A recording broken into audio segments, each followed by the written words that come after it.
बिस्मिल्लाहिर्रहमानिर्रहीम। आबादगार दोस्तों अस्सलाम वालेकुम। आबादगार साथियों, जी त अॼु ही जेका असांजी सिलेक्शन वारी सरें आहे उन में लाबारो शुरू आहे। हीअ सरें जेका आहे उहा 22 अक्टूबर ते कयल हुई। अॼु मुंहिंजे ख़्याल में 23-24 अक्टूबर आहे। कालकाटी हिन में लाबारो शुरू आहे त पूरा 4 महीना यानी 120 ॾींहं थिया आहिनि ऐं सरें में लाबारो विधो वियो आहे।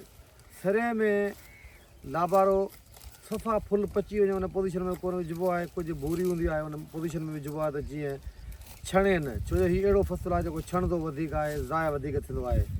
उन करे कुझु ॾींहं वरी 5-7 ॾींहं हीअ सथरनि में सुकंदो। त हिते जेका सरें मोट आहे सा 2 पीसनि में, हिकिड़ा 7 एकड़ हिकिड़ी 5 एकड़, उन ॿिन्ही ते अलॻि अलॻि प्रैक्टिस कयूं वयूं। हिकिड़े ते अधु बोरी DAP जी ऐं 2 बोरी यूरिया जी ते हलाए विया, जंहिंमें हीउ लाबारो आहे।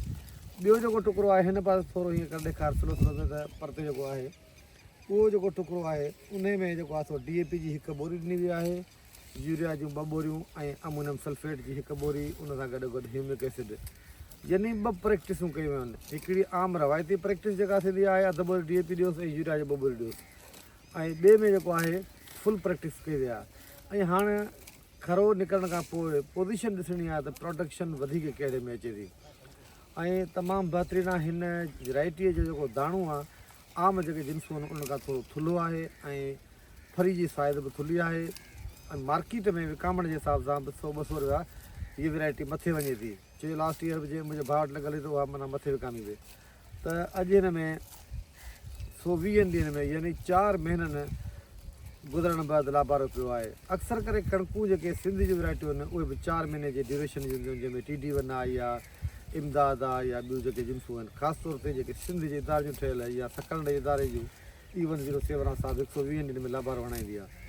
त कणक छो जो असां वटि कुझु हिन खां 8-10 ॾींहं पोइ लॻल आहे ऐं हीअ 22 अक्टूबर ते लॻल आहे। कणकुनि जी स्टार्टिंग असां वटि आहे 28-29 अक्टूबर खां पोइ थी।